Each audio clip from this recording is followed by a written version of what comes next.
Welcome back to the Stage Podcast. If you've been following along with this week's conversation across Vibe Shift, you've probably noticed something interesting. On the Vibe Shift podcast, we've been exploring the lived experience of self-doubt, not the occasional uncertainty that every human being experiences, but the exhausting pattern where nearly every decision feels negotiable. When even after choosing, you continue questioning, where clarity never quite feels permanent, where certainty disappears almost as quickly as it arrives. That conversation explored what it feels like to live inside that experience. But here on the stage, our work is different. We aren't trying to solve the experience, we're trying to understand the architecture that creates it. Because every recurring human experience has an underlying design. Every emotional pattern rests upon an invisible structure. Every persistent feeling has an ecosystem supporting it. And once we begin seeing the architecture, the experience itself starts making sense. Today, we're exploring something deeper than self-confidence, deeper than decision-making, deeper than intuition. Today, we're exploring inner authority. Because before we can understand why we don't trust ourselves, we have to understand what we unknowingly learned about where trust was supposed to come from. The quiet transfer of authority. Very few people consciously decide to stop trusting themselves. It doesn't happen in one dramatic moment. It happens slowly, quietly, almost invisibly. As children, our experience is immediate. If we're tired, we know we're tired. If something feels joyful, we simply enjoy it. If we're curious, we follow curiosity. There is very little separation between experience and response. But as life unfolds, another voice gradually enters the conversation. Parents, teachers, religion, culture, grades, achievement, performance, expectations, approval, success, responsibility. None of these are inherently harmful. In fact, many of them are deeply valuable. The problem isn't that these influences exist. The problem is what happens without anyone intending it. We slowly begin believing that someone else understands our experience better than we do. That someone else knows what success should look like, what happiness should look like, what a meaningful career should look like, what a successful marriage should look like, what productivity should feel like, what confidence should sound like. And little by little, without realizing it, our attention shifts. Instead of asking what feels true, we begin asking what should be true. The single shift changes everything. Success can hide the separation. This becomes essentially true for high-performing professionals because achievement often rewards external alignment. Meeting expectations, hitting the targets, produce the results, become dependable, become indispensable, become the person everyone can count on. Again, none of these qualities are wrong. Many of them are beautiful expressions of integrity, but there is a subtle danger hiding inside them. If external success becomes the primary feedback system for your life, your internal feedback system slowly becomes quieter. You become exceptionally skilled at reading the room, reading expectations, reading markets, reading organizations, reading other people, yet somewhere along the way you stop reading yourself. And because your professional life continues producing rewards, you rarely notice what's happening. Until one day you're standing in front of two perfectly reasonable opportunities, and suddenly you can't tell which one actually belongs to you. Not because you're incapable, not because you're unintelligent, but because you've spent decades refining your ability to hear everyone else's expectations while your own inner voice has become unfamiliar. Congruence is the missing conversation. Most conversations about self-trust immediately focus on confidence. Be more confident. Believe in yourself. Take bigger risks. Think positively. speak with conviction. But confidence is often misunderstood. Confidence is frequently treated as the cause, when in reality it's usually the effect. Real confidence grows out of congruence. Congruence simply means my inner experience and my outer life are no longer in conflict. What I believe, what I value, what I choose, what I express, what I prioritize, all begin pointing in the same direction. When that alignment exists, trust becomes surprisingly natural, not because certainty appears, but because contradiction begins disappearing. Many people aren't struggling because they lack confidence. They're struggling because the different parts of themselves are pulling in different directions simultaneously. One part seeks achievement, another longs for rest. One seeks approval, another longs for authenticity. One seeks certainty, another quietly wants freedom. When these inner movements remain unconscious, every decision feels unstable.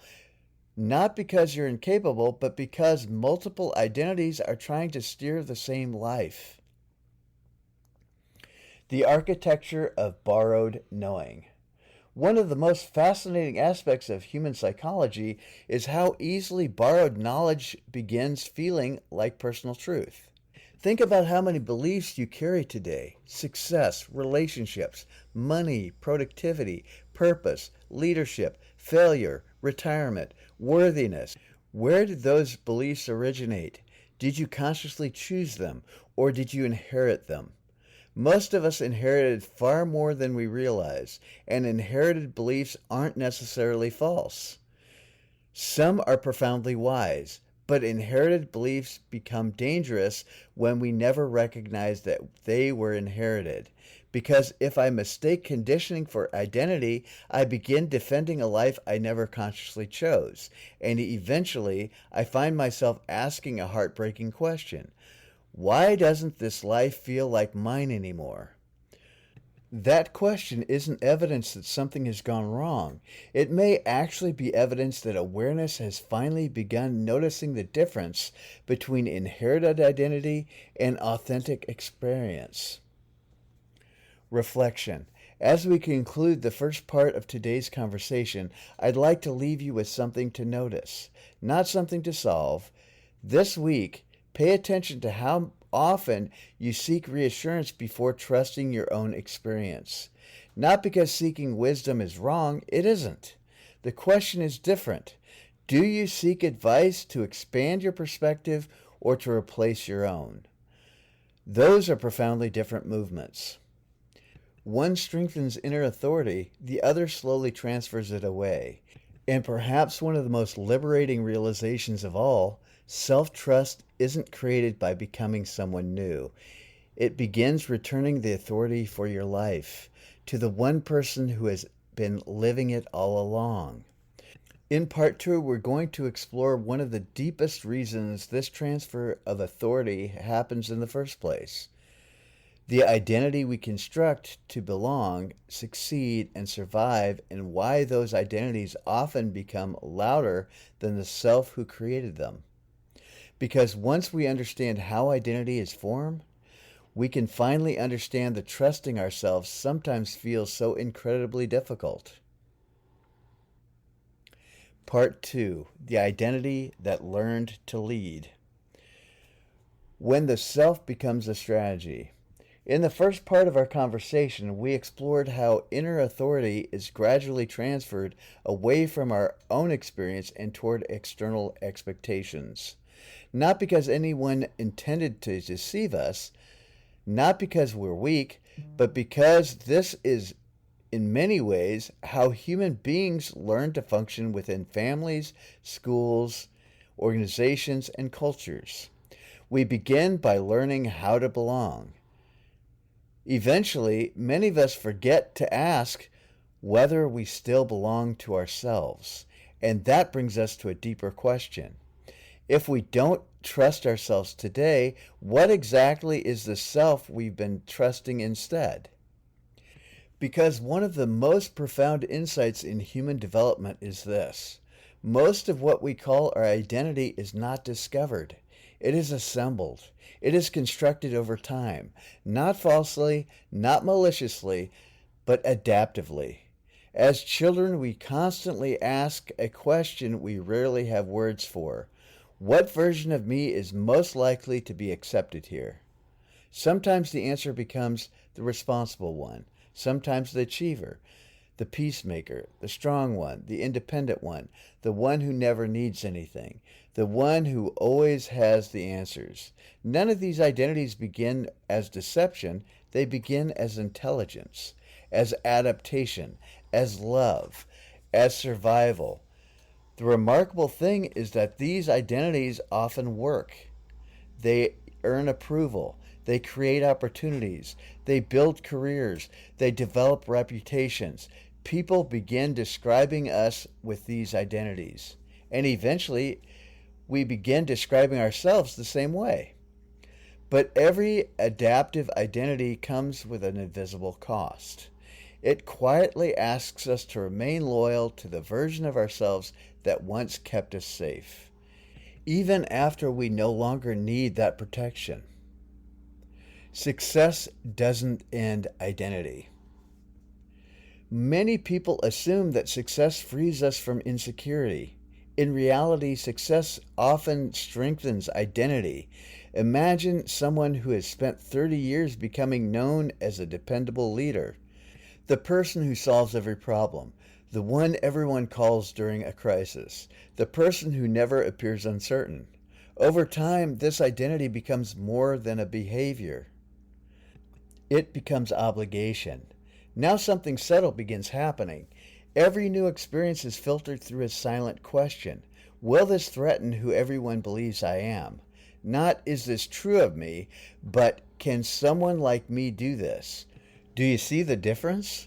One question emerges from awareness. The other emerges from identity. Identity constantly protects continuity. Awareness remains available to reality.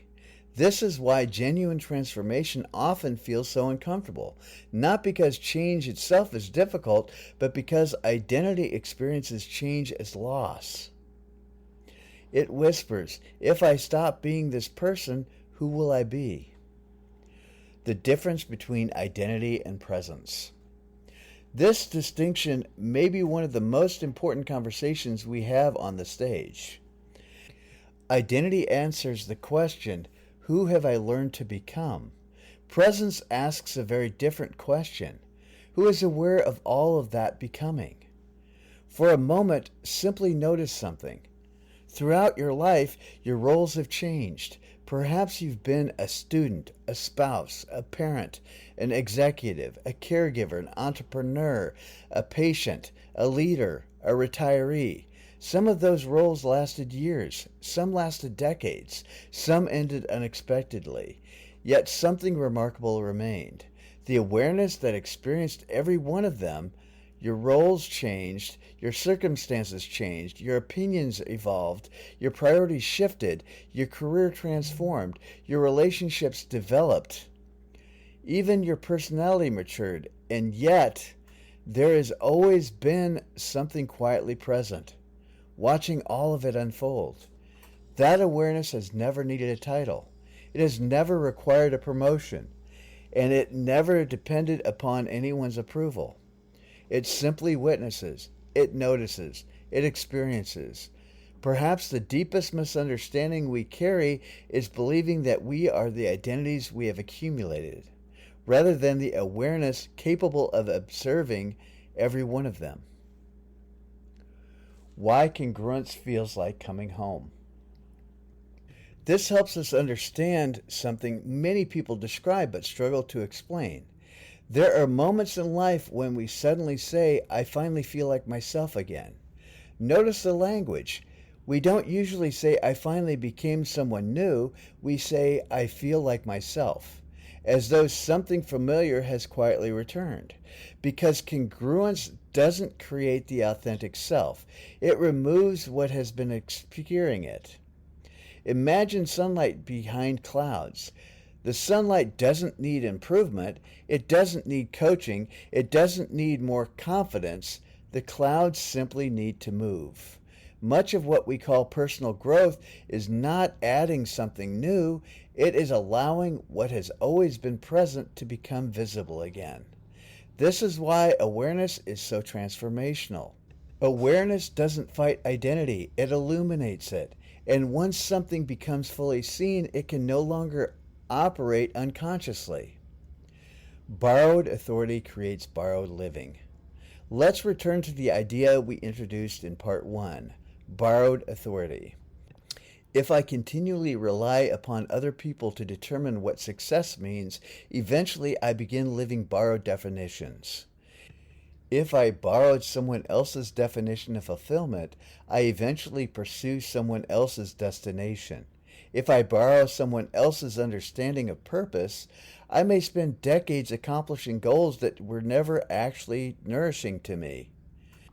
This isn't because those goals are wrong, it's because they were never consciously examined. Many successful professionals reach a season where they quietly admit something that they would never say publicly. Everything looks successful, but something doesn't feel alive anymore. That statement often creates fear.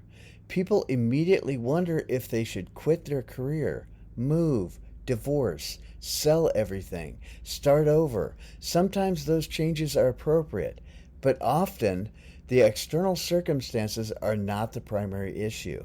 The deeper invitation is internal, to ask, who has been making the decisions inside my life? The frightened identity, the achiever, the perfectionist, the people pleaser, the protector, or the quiet awareness beneath all of them? Awareness doesn't destroy identity. This is important.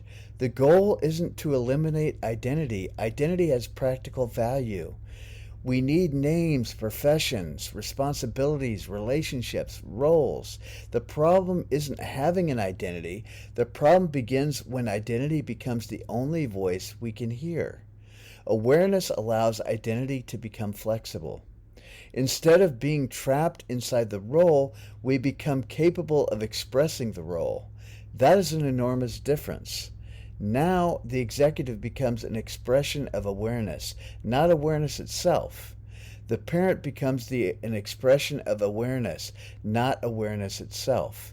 The leader becomes an expression of awareness, not awareness itself. This creates tremendous freedom, because if a role changes, you don't disappear with it. If circumstances shift, your deepest sense of self remains intact. This is one of the hidden foundations of resilience. Not resisting change, but recognizing that awareness is always larger than the identities through which it temporarily expresses itself. Reflection. Before we conclude part 2, I'd like to offer a question that may stay with you long after this episode ends. Think about one identity that has shaped your life. Perhaps I'm the responsible one. I'm the successful one. I'm the one who keeps everything together. I'm the one people depend upon. Now ask yourself gently, what has this identity given me? And equally important, what has it quietly asked me to give up in return?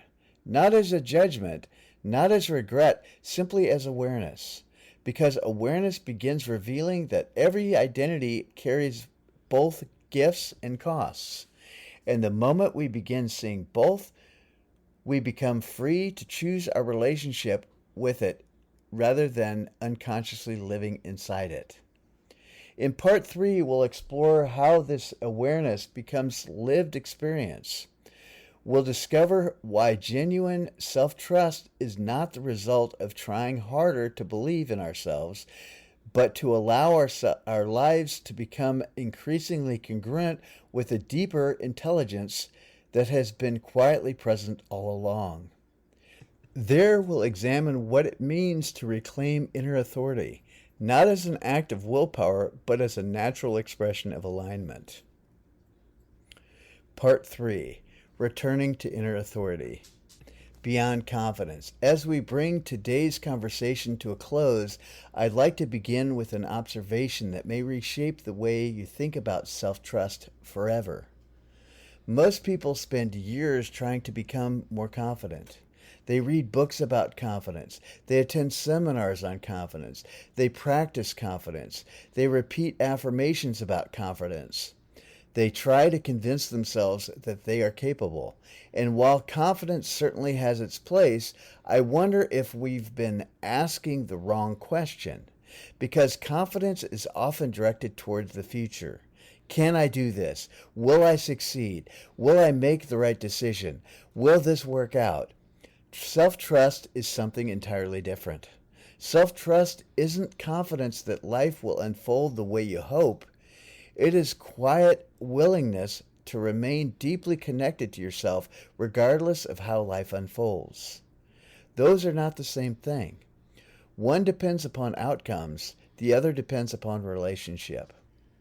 Confidence asks, can I trust the future? Self-trust asks, can I remain present with myself no matter what the future brings? That shift changes everything because no one can guarantee outcomes, but every one of us can begin cultivating a relationship with ourselves that remains steady through success, disappointment, uncertainty, and change. Perhaps this is why so many people continue chasing confidence while never quite finding peace. Peace was never waiting at the end of certainty. Peace has always been waiting inside congruence. Inner authority is not control. One of the greatest misunderstandings surrounding personal growth is the belief that reclaiming inner authority means becoming more controlling, more decisive, more certain, more unwavering. But awareness reveals something completely different. The people who possess the deepest inner authority are often the least rigid. Why? Because they are no longer trying to defend an identity. They are responding to reality. There's a quiet flexibility that emerges when you are no longer protecting a carefully constructed version of yourself. You become available to learning, available to changing your mind, available to saying, I don't know. Available to saying, I was wrong. Available to saying, this no longer feels aligned. Notice how different that is from insecurity. Insecurity clings, awareness adapts, identity defends, presence responds. The stronger your relationship with awareness becomes, the less energy you spend managing appearances, because you no longer need to appear certain in order to feel whole. Listening before deciding. Many people ask, how do I know when I'm listening to my authentic self? It's a beautiful question, but perhaps there is an even more useful one. What inside me is speaking right now? Is this fear speaking? Is this obligation speaking? Is this the part of me that wants approval? Is this an old identity trying to preserve itself? Or is it something quieter, something that doesn't feel urgent, but feels deeply true? One of the remarkable qualities of deep inner knowing is that it rarely shouts.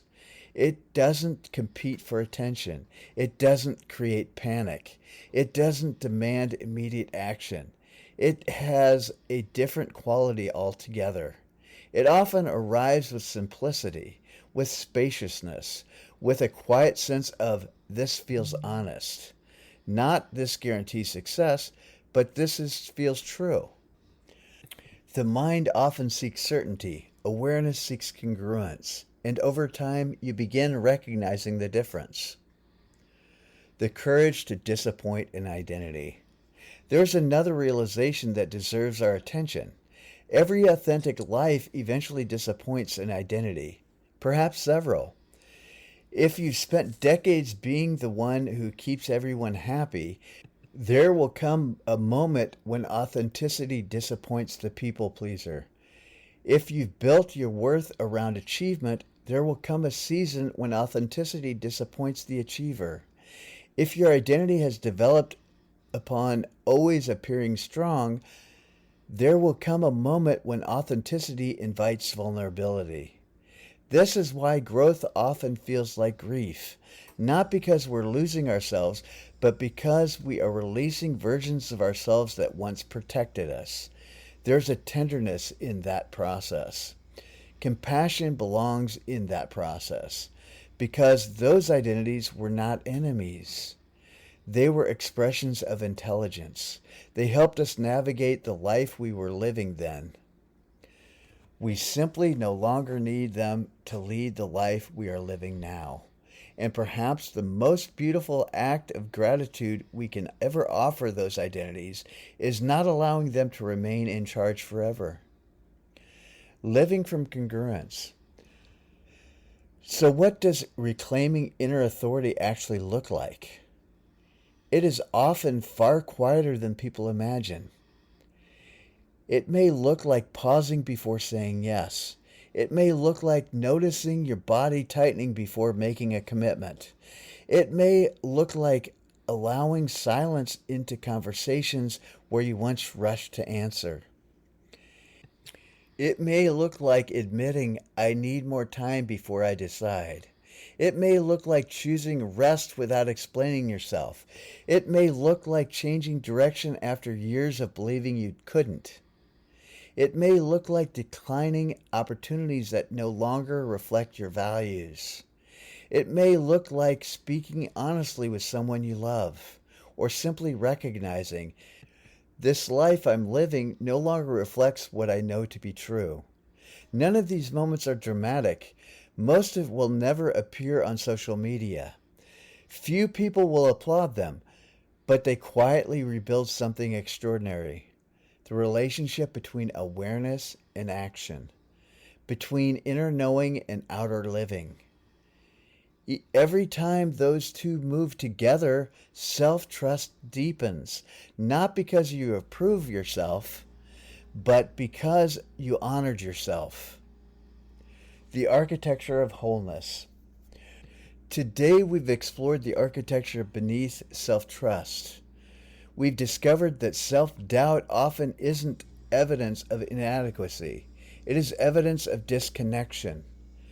We've explored how identity gradually replaces awareness, how external authority slowly becomes internal dependence, how achievement sometimes amplifies adaptation rather than authenticity, and how congruence quietly restores what was never actually lost.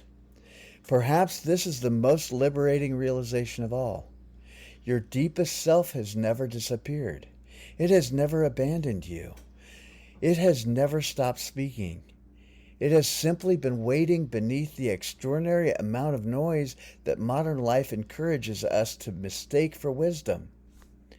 The answers you seek may not arrive because you become someone different. They may arrive because little by little you stop abandoning the one who has been here all along. Closing reflection. As we conclude today's conversation, I'd like to leave you with one final reflection. Imagine looking back on your life many years from now, not asking, did I make every perfect decision, but asking something far more meaningful. Did I become someone I could trust? Not because you were always right, not because life unfolded according to plan, not because you never experienced fear, but because over time you stopped surrendering your inner authority to voices that could never truly know what it meant to live your life. You learned to listen. You learned to notice. You learned to respond instead of react. You learn to allow awareness, not conditioning, to become the place from which your life emerged. This is the quiet invitation beneath everything we've explored today. Not to become a more confident version of yourself, not to become a more successful version of yourself, not even to become a better version of yourself, but to become increasingly congruent with the deepest values that have always been present beneath every role, every expectation, every accomplishment, and every identity. Because when your life begins flowing from that place, self-trust is no longer something you have to manufacture. It becomes something you experience naturally, effortlessly, as the inevitable expression of life no longer divided against itself. Thank you for joining me for the Stage Podcast. On Wednesday, we'll continue exploring the hidden architecture between experience that quietly shapes our lives, revealing how awareness transforms not only what we think, but the place from which we live. Until then, may you become just a little more curious about the voices you've learned to trust, and a little more willing to listen to the one that has never stopped quietly waiting within you. Continue the journey. If today's conversation resonated with you, remember that this week's exploration doesn't end here. Each week, the Stage Podcast explores the deeper architecture between the experiences we discuss on the Vibe Shift Podcast, helping you understand not just what you're experiencing, but why it unfolds the way it does. If you'd like to continue integrating this week's insights, I invite you to read this week's Vibe Shift blog, where we bring together the practical awareness from the Vibe Shift podcast and the deeper architectural understanding from the Stage podcast into one integrated transformational practice. You can read this week's Vibe Shift blog by following the link in the show notes. And if the experience of not trusting yourself has become a recurring pattern in your life, I encourage you to explore Vibe Shift Solving Process number 7. The Vibe Shift Solving Processes are immersive audio experiences designed to help you move beyond simply understanding the problem and into a lived experience of transformation. Each solving process includes guided teachings, reflective exercises, and a companion journal to help you integrate these insights into your daily life. You can also explore our growing core problems library, where each week's core problem is organized into podcasts, essays, and transformational resources designed to help you reconnect with your natural clarity and inner authority. Because the goal has never been to fix yourself. The goal is to recognize what has always been present beneath the noise. If you've enjoyed today's episode, please consider subscribing, following the podcast, and sharing it with someone who may need this conversation today. Every share helps bring these conversations to people who may be quietly asking the very same questions. Thank you for spending this time with me. Until Wednesday, keep noticing, keep becoming aware, and keep returning to the quiet place within where your deepest wisdom has been waiting all along.